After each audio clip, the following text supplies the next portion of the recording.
Vous écoutez Radio Campus, il est 9h. Hé, la Marie, t'as de belles dents, aussi blanches que celles de ma jument. Bonjour, bienvenue dans l'émission Le Pissenlit sur Radio Campus Dijon. Bonjour Thierry. Salut Stéphane. Ça va? Ça va. Et voilà, un mois s'est écoulé depuis la dernière émission. On avait interviewé des gens de l'Adréal. C'était pas évident la dernière émission. Hein. Non, c'était pas simple, mais par contre c'était bien dans la série dans notre ligne éditoriale, n'est-ce pas? Mais c'est qui donc et quoi qui fait, c'était plutôt pas mal. Voilà, et aujourd'hui d'ailleurs on va faire une petite entorse parce que on a vraiment envie de rebondir sur une actu qui nous paraît pas suffisamment traitée et éminemment dangereuse en perspective. Et voilà, une nouvelle fois un sujet qui est peu traité, l'Adréal, bon, pas grand monde connaissait. On avait parlé d'autres sujets peu courants. Et là, on va parler de Tafta. C'est pas une héroïne de roman. C'est pas un tissu non plus. C'est pas un tissu non plus. Vous allez voir, c'est un peu plus compliqué que ça et ça a des importances beaucoup plus importantes. Enfin voilà, je me répète. Ouais, bon. Et mais bon. Pour ça, on a la chance d'avoir Madame Jacqueline Balvet qui fait partie du groupe animation de la campagne de Stop Tafta chez Attac. Bonjour Madame. Bonjour. Et voilà, donc vous allez nous éclairer un peu plus sur ce qu'est Tafta. On attaque direct, Stéphane. Moi, je crois que ça vaut la peine. Là. Oui, le sujet est mastodonte, vous allez voir. Ça concerne beaucoup de monde. On va essayer de dire tout ce qu'on peut en une heure, mais ça vaut la peine, là, hein, vraiment. Alors, surtout à la veille des européennes, d'ailleurs, demain. Oui, en plus, on tombe bien, là. Vous allez voir, vous allez comprendre, c'est un sujet européen, voire au-delà. Alors, Tafta, qu'est-ce que c'est à la base ? Alors, Tafta, c'est une histoire officielle depuis le 8 juillet 2013. C'est la date à laquelle l'Union européenne et les États-Unis ont démarré des négociations pour un accord sur le commerce et sur l'investissement très global. Alors, on l'appelle Tafta, mais on peut aussi l'appeler par d'autres acronymes. Un acronyme français, TCI, bon bref, mais ce Tafta nous a semblé un nom qui résonnait bien, donc on a gardé cet acronyme-là. D'ailleurs, au demeurant, il signifie quoi ? Ça signifie Transatlantic Free Trade Area. D'accord. Voilà. Ah oui, j'avais dit.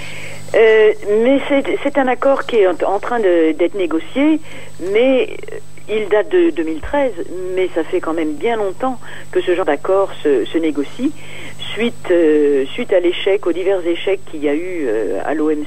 Le premier échec, OMC, Organisation mondiale du commerce. Premier échec retentissement, ça a été en 1998 avec l'échec de l'accord multilatéral sur l'investissement, AMI, à Seattle. Ça doit vous dire quelque chose, Seattle? Oui. Où les militants ont empêché que ça se conclue. Ah oui, il y avait de l'ambiance. Ensuite, ils ont continué au niveau de l'Organisation mondiale du commerce à essayer d'avancer sur un accord global international. Et puis, ça n'a pas marché. Il y a eu un second échec des négociations en 2001 à Cancun.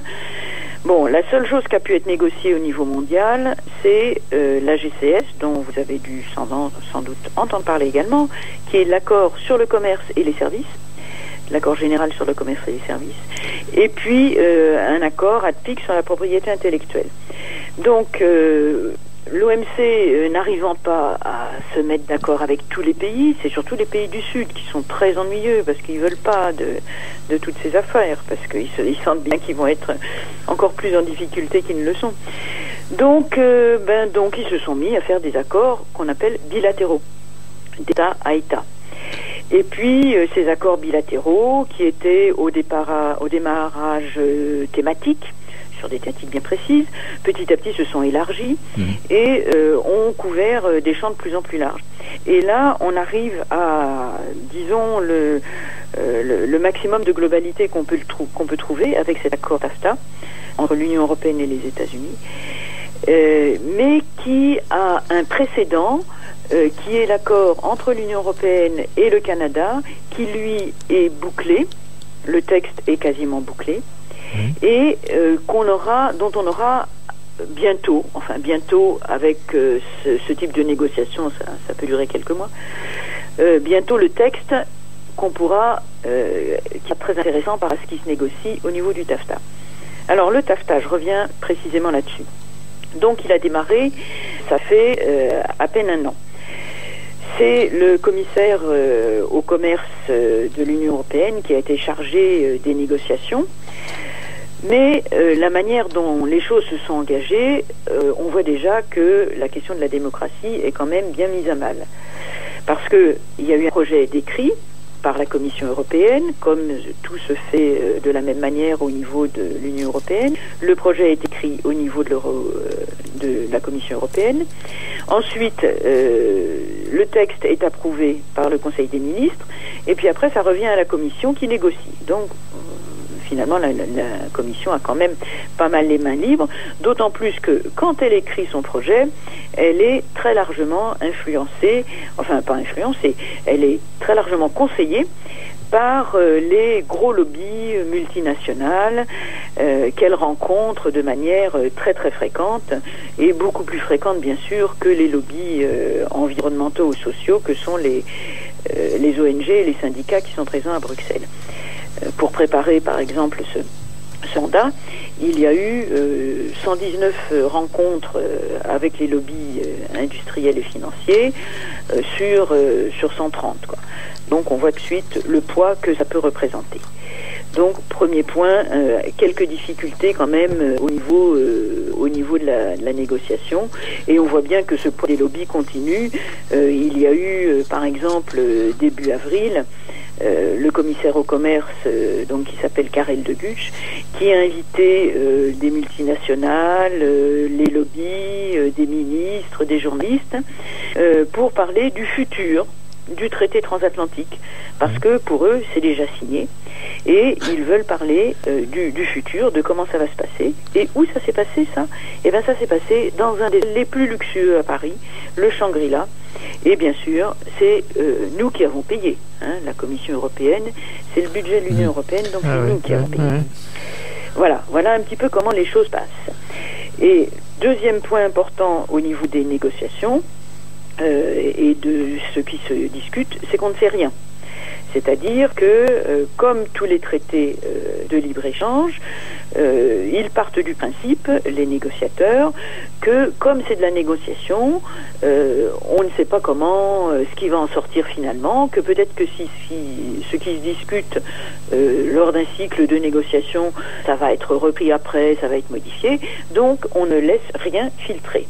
C'est l'opacité la plus totale. Mais il n'y a pas une ligne directrice au début? Alors, il y a... c'est l'opacité la plus totale, mais bien sûr, heureusement qu'il y a quelques fonctionnaires un peu vigilants et honnêtes qui permettent d'avoir des fuites. Et bien sûr, on a eu assez rapidement le texte du mandat. Le texte du mandat, on l'a, mais c'est un texte assez général, il fait 10 pages, qui donne effectivement des grandes orientations. Ce qui nous permet de savoir que effectivement ça va ces négociations vont se passer sur tous les secteurs de la vie. Hein, quand on voit un petit peu les différents secteurs qui sont cités rien que dans le texte, hein, dans le texte du mandat, je vous les cite très rapidement.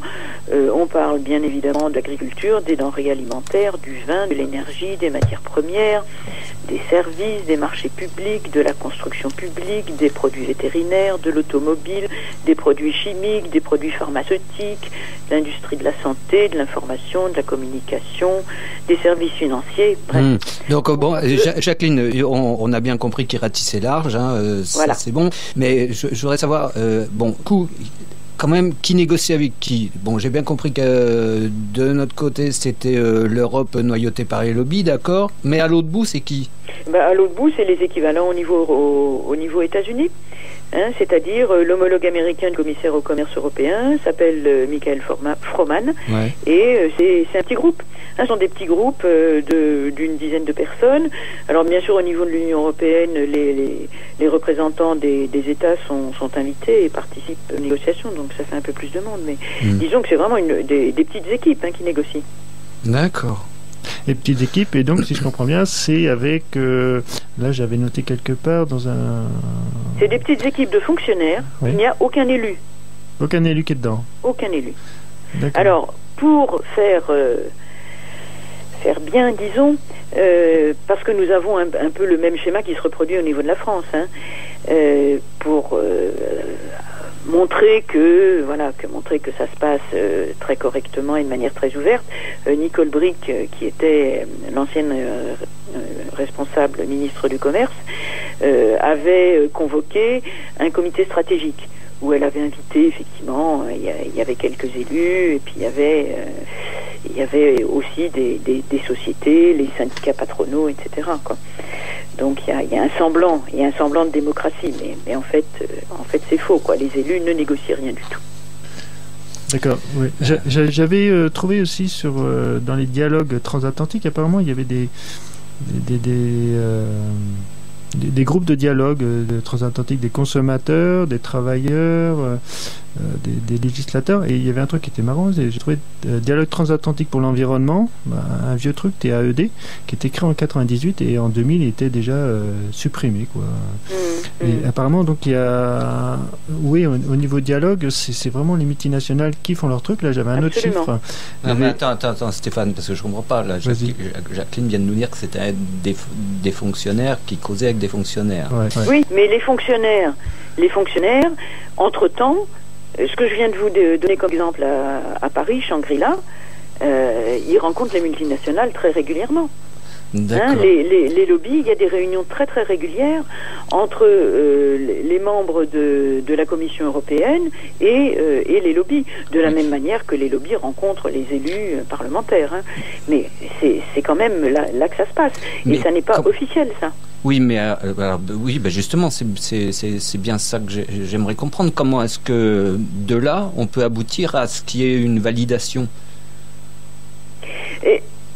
Ce que je vous ai expliqué, c'est qu'il y avait un texte qui avait été élaboré par l'Union européenne, qui est une base. Ensuite, ça se discute avec les États-Unis. Ouais. Et ceux qui sont chargés de la discussion, c'est la Commission européenne, le groupe sous la responsabilité du commissaire au commerce. C'est eux qui discutent et qui préparent le texte final de l'accord. Voilà, c'est comme ça que ça se passe. Et une fois que ce texte final est adopté, ils le présentent au Parlement. D'accord. Et c'est là où les parlementaires peuvent voter pour... C'est in fine, une fois que tout est réglé. D'accord. Hein, okay. C'est pour ça que... D'accord, je comprends mieux. Hein? Ok. Mais donc...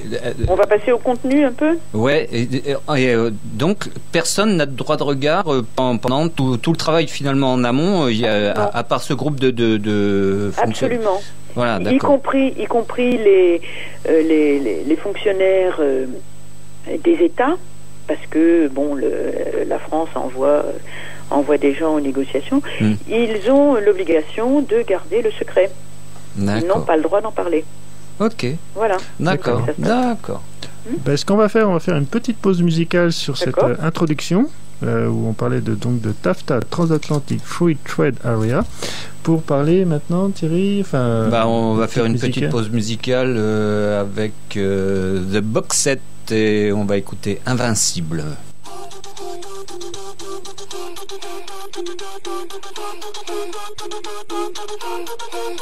We are invincible. Et nous voilà revenus dans l'émission Le Pissenlit pour discuter de la zone de libre-échange transatlantique, ZLET ou Transatlantic Free Trade Area, TAFTA. Voilà, donc toujours avec Jacqueline au téléphone d'Attaque et Thierry toujours là pour poser des questions. Oui, je suis là.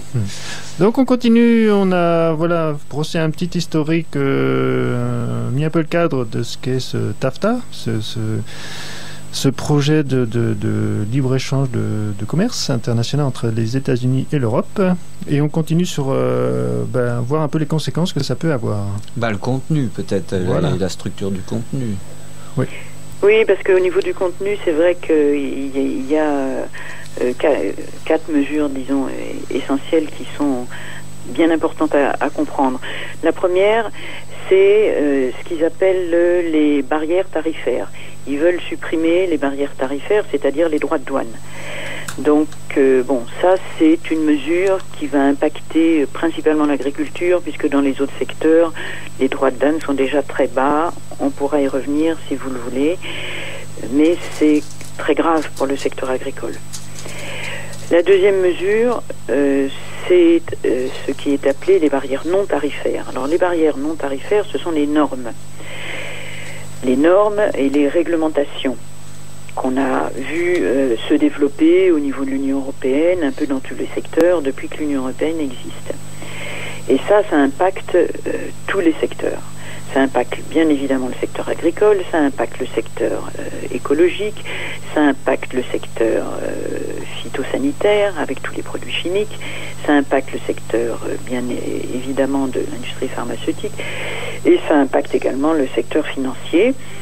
C'est vraiment un raz-de-marée terrifiant, d'autant plus que par rapport à cette mesure, il a été décidé de créer un conseil de réglementation de la coopération, un cadre institutionnel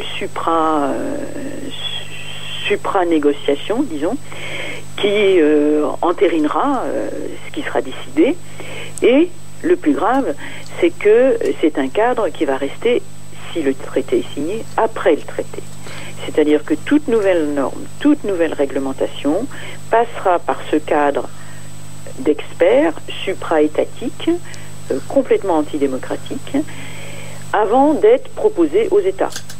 D'accord. C'est-à-dire, si quelqu'un veut, s'il y a une proposition faite par une multinationale, couverte par un État, de modifier une norme sur un produit, ce sera ce Conseil de réglementation de la coopération qui dira oui, c'est intéressant, non, on vous donne notre accord, et après on ira voir les élus des États pour leur demander leur avis.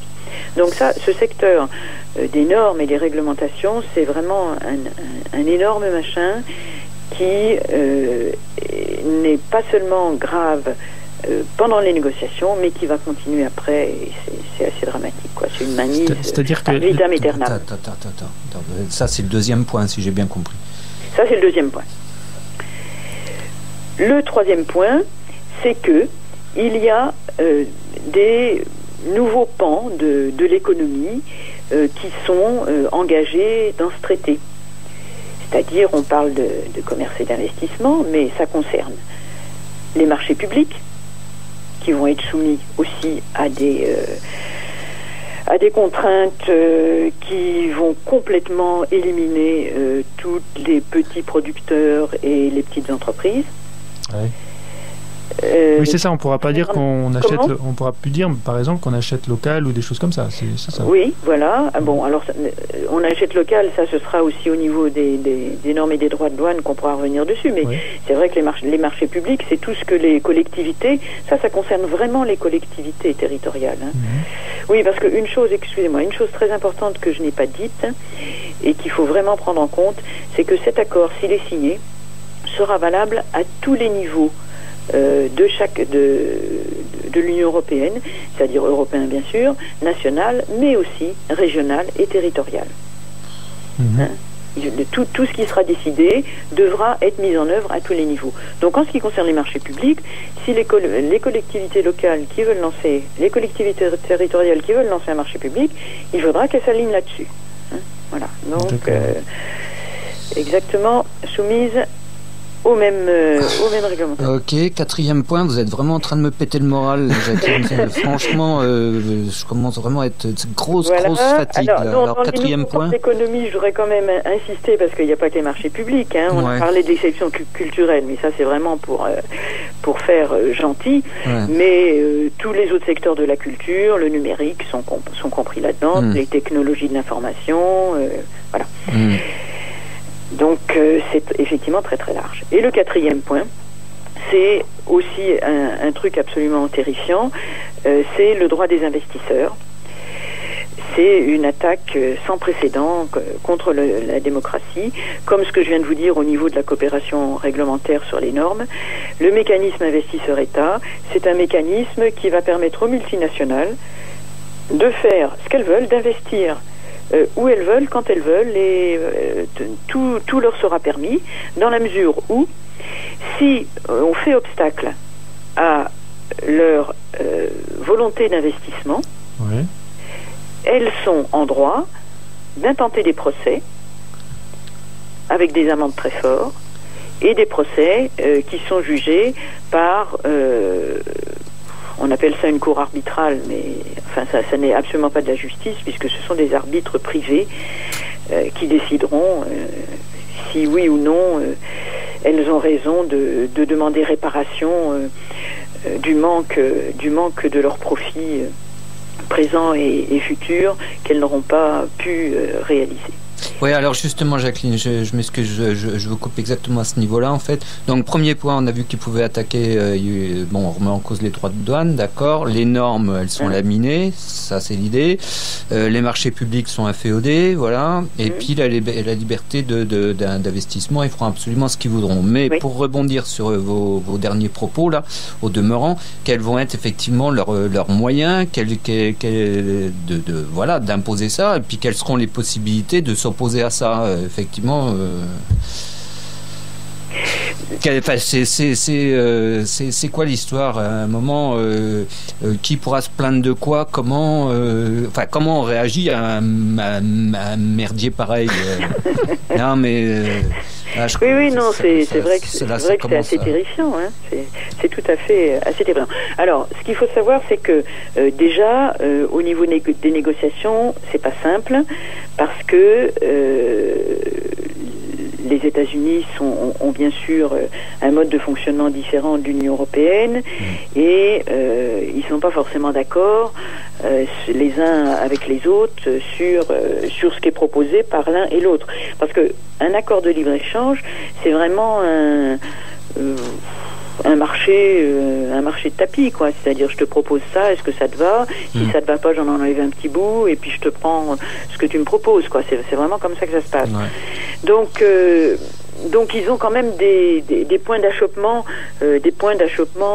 importants. Hein, on peut citer l'exemple des OGM. L'exemple des OGM, c'est que chez eux, il y a aucun problème. Hein. Quasiment tous les OGM sont autorisés et sont dans la nourriture, dans l'alimentation qui est fabriquée. Ici, on a quand même maintenant une loi qui interdit. Donc ça va être un petit peu compliqué de négocier là-dessus. Hein, parce que en Union européenne ils savent très bien que ça va râler très très fort si effectivement les États-Unis font le forcing là-dessus. Voilà, donc ça c'est un exemple. Mais il y a d'autres exemples de ce type-là qui laissent penser que sur plusieurs négociations, la chose ne va pas être simple déjà. Donc ça va peut-être limiter ce qui risque d'être négocié. Mais la meilleure manière de faire capoter toutes ces négociations, c'est effectivement que les populations se manifestent. Et c'est ce qui a commencé à se faire. Hein. Qu'on en parle, quoi, parce que en fait dans la presse on trouve pas grand-chose. Hein, voilà. Alors c'est ça. Il faut que la population et les élus soient parfaitement au courant et que les médias relayent. Parce que l'opacité qui se passe dans ces négociations, elle est complète au niveau des médias. C'est pas un hasard. Hein. Et si effectivement on arrive à faire en sorte que au niveau de la population il y ait de plus en plus de pression, que de plus en plus de gens s'en emparent et que de plus en plus d'élus et de collectivités s'en emparent, ça peut avoir un effet. D'ailleurs, ça commence un petit peu. Il commence à y avoir quelques petits articles. Et au niveau de la mobilisation qui nous paraît la plus importante, et ce qui a déjà commencé à se faire, c'est de reproduire un peu ce qu'on avait démarré avec la mobilisation contre la GCS, l'accord général sur les services, c'est de faire en sorte qu'un maximum de collectivités se déclarent zone hors TAFTA. Ah oui, j'en ai trouvé en France. Alors justement, c'est... Ouais, enfin pas des masses. Hein. Oui, alors... Oh, ça commence. Effectivement, j'ai trouvé... il y a 2 régions, l'Île-de-France et je sais plus laquelle, qui se sont déclarées hors TAFTA. Alors, et puis, il y avait une ville aussi qui, dans un conseil municipal, alors j'ai les documents quelque part. Il y en a beaucoup plus que ça. Il faut pour ça... Mais est-ce que c'est légal? Le site... Est-ce qu'ils ont un moyen? Parce qu'après, ils se disent hors TAFTA, mais en fait, c'est toute l'Europe. On est dans l'Europe, on peut faire quelque chose à ce niveau-là. Si une ville dit, ben non, moi, je suis pas dans cet accord, ça a quelle valeur? Ben, bien sûr que non, ça n'a aucune valeur juridique. Voilà. On le sait bien. Ça a une valeur de pression. Symbolique, c'est tout. Et de mobilisation. Plus que symbolique. Ah oui? de mobilisation. Parce qu'à partir du moment où, d'une part, c'est des élus qui se déclarent au sein de leur collectivité hors TAFTA, c'est qu'ils ont quand même pris connaissance des choses et des dangers que ça va leur apporter à eux, élus, au niveau des décisions qu'ils vont pouvoir prendre. Et puis une fois que ça aura fait tache d'huile, le gouvernement va quand même avoir quelques petits problèmes. Il faut absolument que vous alliez sur le site du collectif national qui s'est créé en septembre 2013. C'est collectifstoptafta.org. Donc là, vous avez tous les renseignements. Et ce collectif national s'est créé avec une petite trentaine d'organisations signataires au niveau national. Et depuis, des collectifs locaux naissent un peu de partout. Au niveau départemental, principalement, mais c'est aussi au niveau local. Et un des gros travaux et missions de ces collectifs, c'est de l'information, bien évidemment, pour qu'on se rende compte de ce qui est en train de se faire, et de la mobilisation sur se déclarer zone hors TAFTA. Et là, pour l'instant, effectivement, il n'y en a pas énormément, mais ce qu'il faut savoir... Mais il y a quand même une petite, si vous regardez la liste, on en est à une petite trentaine soit de régions, soit de petites communes. Bon, puis ça commence à... Ouais. Alors, c'est pas justement... dire très largement, hein. Ouais. Je sais pas justement l'info. Je pensais en parler à la fin de l'émission, mais on en parle. À Dijon, ça va, c'est pareil. Il y a Attaque 21, les Amis de la Terre, là, et puis d'autres associations qui vont se réunir très bientôt pour en discuter. Voilà. Il y a déjà une réunion qui est prévue. Donc, si ça intéresse les auditeurs qui font partie d'une association ou simples citoyens, il n'y a pas de souci. Contactez-nous, soit Attaque, soit les Amis de la Terre, et puis on fera suivre. Donc localement, ça va se bouger aussi. Je voudrais finir de comprendre correctement, Jacqueline. Oui. Bon, à supposer que ce machin soit validé, au moins dans le principe. Hein, on ne rentre pas dans le détail, mais dans le principe. Ça signifie que en fait, on devra rendre des comptes à qui? À une poignée de multinationales? Et puis encore une fois, comment l'arbitrage se passerait en cas de problème? Ça finirait devant un tribunal. Comment ça se passerait? Je comprends pas très bien juridiquement en fait. Oui, ça se passerait effectivement. Ce que j'expliquais tout à l'heure au niveau du mécanisme investisseur-État. Ça se passe. Ouais, c'est là-dessus que je voudrais qu'on parle un petit peu plus, que les gens comprennent bien à quoi on risquerait d'être inféodé et puis ce que ça suppose. Alors, ce mécanisme, il permet aux multinationales de poser une réclamation avec des amendes à la clé si il y a un obstacle à ses profits présents ou futurs. D'accord. Et ça vaut ce que vous expliquiez tout à l'heure. Il engage une action judiciaire. Bon. Et ça, on a des exemples qui prouvent que ça fonctionne, ce mécanisme. Hein. On a des exemples avec... J'en ai deux là, que j'ai retrouvés sur le site d'Agir pour l'environnement. Oui. C'est en multinational, apparemment ça devait être entre les États-Unis et le Canada, je crois, un truc comme ça. Où il y avait je lis ce qui est écrit, il y a deux exemples. L'entreprise Lone Pine, dont le siège est au Canada, a porté plainte via sa filiale des USA et a exigé 250 millions de dollars à la suite de l'adoption d'un moratoire sur l'exploitation des gaz de schiste adopté par le Québec. Voilà, c'est un exemple. Voilà, un exemple très concret. Et un deuxième exemple, aux États-Unis, plus de 400 millions de dollars ont été versés aux multinationales en compensation surprise par l'État fédéral pour encadrer les produits toxiques, l'exploitation de l'eau, du sous-sol ou du bois. Donc on est bien d'accord qu'en fait, on va reprendre les 4 points. Là, tout à l'heure, il y avait les droits de douanier, de douane, il y avait les normes, il y avait les marchés publics et la liberté d'investissement. Donc en gros, en fait, si on fait pas ce que on va dire les multinationales, pour faire court, ce qu'ils veulent, faudra leur verser du pognon, quoi, c'est ça? Absolument. Si on résume, c'est ça. Puis Si sachant ça. qu'en gros ils sont bardés d'avocats, etc. J'imagine qu'une petite collectivité territoriale aurait beaucoup de mal à s'en sortir. Absolument. Ils sont bardés d'avocats qui sont un petit groupe. Comme ils disent, on reste en famille, un petit groupe de 15-20 personnes qui gravitent dans le monde entier et qui traitent ces différents cas. Ce que je voulais juste rajouter, c'est que par rapport à cette menace juridique qui est quand même très très grave pour tous, parce que qui va payer in fine, c'est nous, c'est les États, les collectivités, c'est nos impôts. Donc, face à cette menace, ce qui est encore plus grave, c'est que les collectivités ou les États vont, et on l'a déjà vu, vont avoir une attitude d'autocensure. C'est-à-dire par crainte de développer un projet, et en particulier un projet environnemental, qui ne plaît pas à ces multinationales, ils ne vont pas le développer. Ouais. Et là aussi on a un exemple très frappant. Bon, alors il y a l'exemple de Lone Pine aux États-Unis.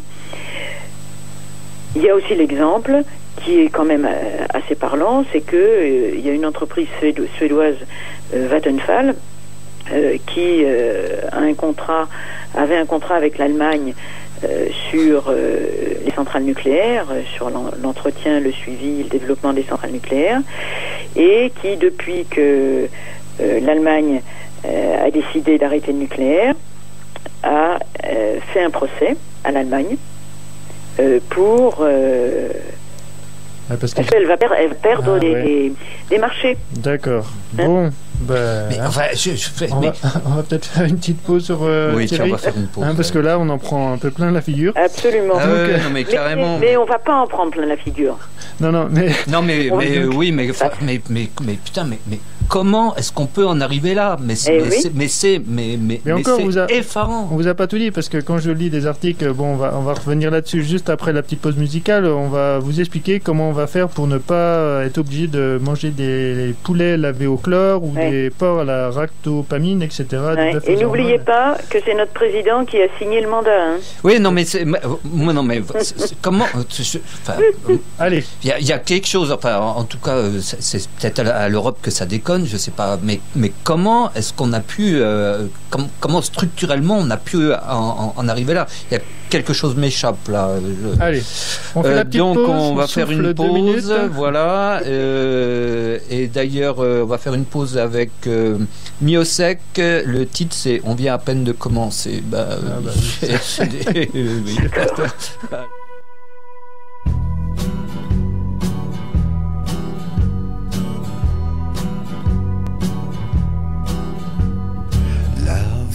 Elle a passé et on l'a comme pas vécu, ou peut-être pas assez, pas comme on aurait dû.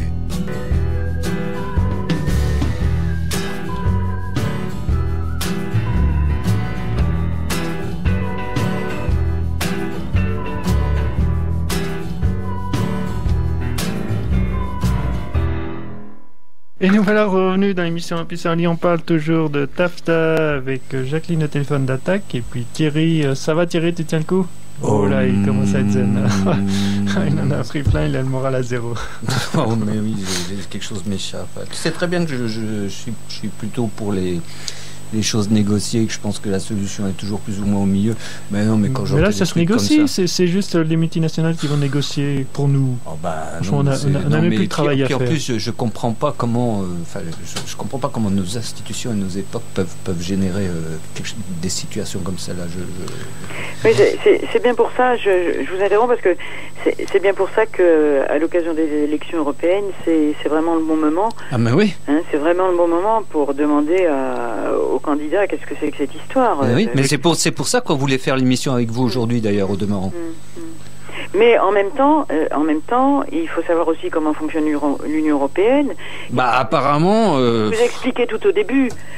Tout projet au niveau de l'Union européenne, le Parlement n'y a quasiment pas accès. Ils y ont accès après, quoi. Puisque c'est préparé par la Commission, c'est voté par les présidents et les premiers ministres, et après c'est la Commission qui exécute.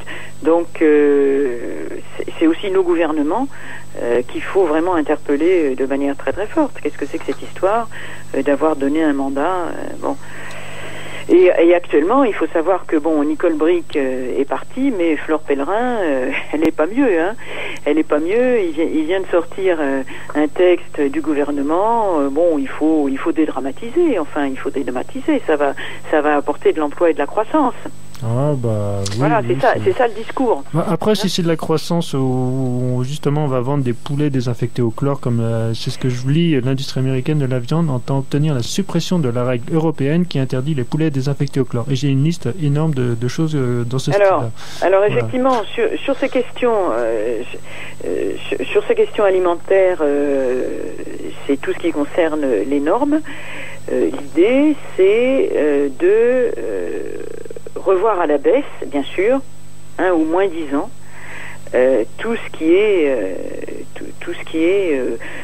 fabrication, production de produits alimentaires. Donc, si on prend l'exemple du poulet au chlore, eux les Américains, ils désinfectent leur poulet au chlore, et puis après ils estiment que c'est très bien et que tout va très bien et qu'on peut le manger. Alors, outre le fait que c'est peut-être pas très agréable de bouffer du chlore, enfin ça c'est pas foncièrement nocif en soi. Ce qui se passe, c'est que nous en Europe, on a quand même une chaîne de production qui est beaucoup plus contrôlée et beaucoup mieux contrôlée à différentes étapes de production du poulet en batterie. Si toutefois tout le monde mange du poulet en batterie. C'est pas là. Et le fait d'adopter la solution du lavage au chlore, ça supprime toute cette chaîne de contrôle. Donc c'est non seulement c'est pas vraiment très agréable pour les consommateurs de manger du poulet désinfecté aux solutions chlorées, mais ça n'est pas du tout un plus au niveau sécurité alimentaire. Et puis c'est ça, puis derrière nos normes, il y a des process, effectivement. Absolument. Ouais. Je vais peut-être donner un autre exemple pour que les auditeurs voient... Non, mais ça va, que tu veux vraiment continuer à nous péter le moral ou... Non, mais qu'on réalise un peu plus. Allez, vas-y. Allez, 2-3 autres. Alors, j'avais aussi la ractopamine, est un médicament utilisé pour... Ça a l'air bien, ça. Voilà, pour gonfler la teneur en viande maigre chez les porcs et les bovins. En fait, ils sont moins gras, ils ont plus de viande. Voilà. Du fait de ces risques pour la santé des bêtes et des consommateurs, elle est bannie dans 160 pays. Bon, voilà, dont l'Europe, la Russie, la Chine. Et pour la filière porcine américaine, cette mesure de protection constitue une distorsion de libre concurrence à laquelle ça doit être levé, quoi. Voilà, eux donc sont complètement ça. Il en va de même avec les gaz à effet de serre, où je lis l'organisation Airline for America, bras armé des transporteurs aériens américains, a établi une liste des règlements inutiles qui portent un préjudice considérable à leur industrie. Bon, évidemment, voilà, on va... toutes les normes. Mais, en gros, c'est toutes les normes qui gênent pour faire du pognon. Voilà, toutes les normes qui tout, de respect de l'environnement vont sauter. Bon, il y a une liste assez énorme. L'objectif, c'est effectivement de permettre aux multinationales de continuer à fonctionner, à s'enrichir. Comme déjà tout a été pillé au niveau des richesses et des économies des pays du Sud, ils peuvent plus tirer grand chose de là-bas. Et ben il faut trouver un moyen d'en tirer là où il y a de l'argent. Et c'est dans nos pays soi-disant développés qu'on va essayer de récupérer de l'argent. Donc pour récupérer de l'argent, il faut baisser les normes. Alors au niveau du travail, il y a aussi quand même quelques inquiétudes là-dessus, hein, au niveau des conditions de travail et de la protection des travailleurs, au niveau des conditions de production environnementale, parce que ça coûte des sous, hein, et au niveau aussi de la sécurité sanitaire, quoi. Oui, ben c'est ça, c'est-à-dire que ils ont hypothéqué l'avenir, puisque de toute façon avec le système d'endettement et tout le team, c'est notre avenir qui était hypothéqué. Ils ont hypothéqué les ressources, hein, c'est la même chose, et puis là du coup ils cherchent encore à gagner du terrain, quoi. Il faut qu'ils libèrent partout où ça clive, quoi, voilà, s'ils veulent continuer à gagner du pognon. Absolument. Ah oui. Ouais, ça laisse un peu sans voix là. Bah oui, mais comme on est à la radio, on n'a pas le choix. Je sais pas, trouver une connerie. Non, mais c'est dingue je sais pas, quelques multinationales comme ça prennent la main sur notre bien-être en fait, parce que et que des élus ou un petit groupe de personnes là acceptent ça, alors que normalement on devrait tirer vers le haut nos normes pour notre bien-être, pour notre santé, pour le plaisir de pouvoir circuler dans la nature, c'est ça qui me frappe, etc. Il y a quand même un dysfonctionnement des institutions. Tout ça quand même, depuis qu'a éclaté les différentes crises et depuis le début de la crise financière, on a quand même bien compris que c'est pas vraiment les gouvernements qui gouvernent, hein. Oui, d'accord. Oui, d'accord, donc, mais ça devient de plus en plus clair. Et là, ce sont des exemples. C'est un exemple absolument fantastique de voir comment effectivement se construit notre environnement social, écologique, de travail, etc. Comment ça se construit? Eh ben, ce ne sont pas les lois des pays qui vont faire loi, hein. Ce sont les lois des multinationales qui vont accepter les lois des pays si elles leur conviennent, sinon qui vont trouver un moyen pour les descendre. Ouais. Et mais ça me rappelle justement quand je disais des choses au début sur TAFTA, on parle justement de croissance, de compétitivité, de choses comme ça, et ça me rappelle, Thierry, l'émission qu'on avait faite sur les indicateurs économiques alternatifs, où l'idée, quand on parle de croissance, on peut polluer, de toute façon ça fait de la croissance, parce qu'il faudra les polluer, et on garde jamais cet esprit, un indicateur qui pourrait être de bien-être d'une façon générale, quoi. Et là, derrière cet accord, c'est toujours la même idée. Il faut la croissance pour vivre mieux, etc. Peu importe si on pollue, on va dépolluer. Enfin, c'est ce monde qui marche. Et d'ailleurs, pour en rajouter une petite couche, c'est même complètement absurde leurs arguments de croissance, parce que ce qui est déclaré est complètement ridicule, quoi. Hein, ce qui est déclaré au niveau des promoteurs donc de ces accords, de ces négociations, via un centre d'études économiques, on nous promet 0,21 d'augmentation du PIB d'ici 2027. Oula. C'est d'un ridicule absolu, parce que d'une part, ça correspond à vraiment pas grand-chose. Hein, quand on fait un calcul par rapport au nombre d'habitants, ça fait 500 € par foyer et par an. Bon, alors bien sûr, c'est un petit peu quelque chose, mais franchement, c'est pas ça qui va nous sauver de la misère. Sous hypothèse que ce soit pour tout le monde, évidemment. Oui. Et l'autre point qui est beaucoup plus inquiétant, c'est que ces mêmes experts qui ont fait cette étude qu'on leur a commandée, hein, au niveau de l'Union européenne, disent que c'est absolument impossible de donner des chiffres fiables à si long terme au niveau économique, quoi. Ça n'a pas de sens. Ce sont les économistes qui se plantent pour la semaine prochaine. Donc on nous raconte des bobards en permanence. Bon, Thierry, ça va, tiens le coup. Il en a pris plein la fille. Non, ça me gonfle parce que ça ne passera pas. Non, parce que ça ne passera pas. C'est vraiment plus on avance, plus on recule. Il faut absolument que les gens se mobilisent, parce que avant que ces négociations aboutissent au niveau du TAFTA, on va avoir ce que je vous disais en tout début d'émission, on va avoir l'exemple de l'accord avec le Canada, qui est à peu près du même acabit. Oui, c'est ça, qui est antérieur. Donc on a l'exemple. Oui, les négociations sont terminées. Le texte, on pense qu'il est quasiment terminé, et il va être maintenant, dans quelques temps, à la phase de ratification. Donc, une fois que ce sera la phase de ratification, on verra les textes, hein. Donc, on saura ce qu'il y a dedans. Et il va falloir faire un maximum de buzz. Alors, la ratification, elle se passe au niveau européen et au niveau national. Une toute petite explication. En ce qui concerne le commerce, c'est l'Union européenne qui a compétence. Donc, si ça ne parle que de commerce, c'est uniquement le Parlement européen qui ratifie. Mais comme, autant avec le Canada que ce qui est en cours avec les États-Unis, ça ne parle pas que de commerce, vous avez bien vu qu'on avait quand même des questions de la vie privée et de notre culture, etc., qui étaient comprises dedans. Donc ça doit passer par les parlements nationaux. D'accord. Et ça veut dire que cet accord avec le Canada va certainement devoir passer par les parlements nationaux. Et si on en arrive là, il va falloir faire une très très forte mobilisation pour convaincre les députés que c'est absolument pas possible de voter, dans la mesure où ce qu'on demande aux députés, c'est oui ou non. C'est vous prenez tout ou vous n'en voulez pas. D'accord, on peut tout rejeter d'un bloc, ou alors il y a des ils vont sûrement essayer de couper en morceaux Non, c'est tout ou rien. Ah oui. Enfin, pour nous, l'idée, mais j'imagine que les négociateurs doivent dire on va laisser un peu de l'Est et puis on va recouper un peu. C'est faisable ou pas ? Non. Ça, une fois que c'est rédigé, c'est définitif. C'est oui ou non. Tout ou rien. Ouais, d'accord. Ça va se présenter quand, ça ? Ça, on le sait pas encore, parce que ça fait partie de l'opacité de l'affaire. C'est-à-dire qu'on sait que le texte avec le Canada est terminé, mais il y a peut-être encore des petites bricoles à finaliser, et puis ça va sortir d'ici quelques mois, peut-être avant la fin de l'année, peut-être en début 2015, voilà.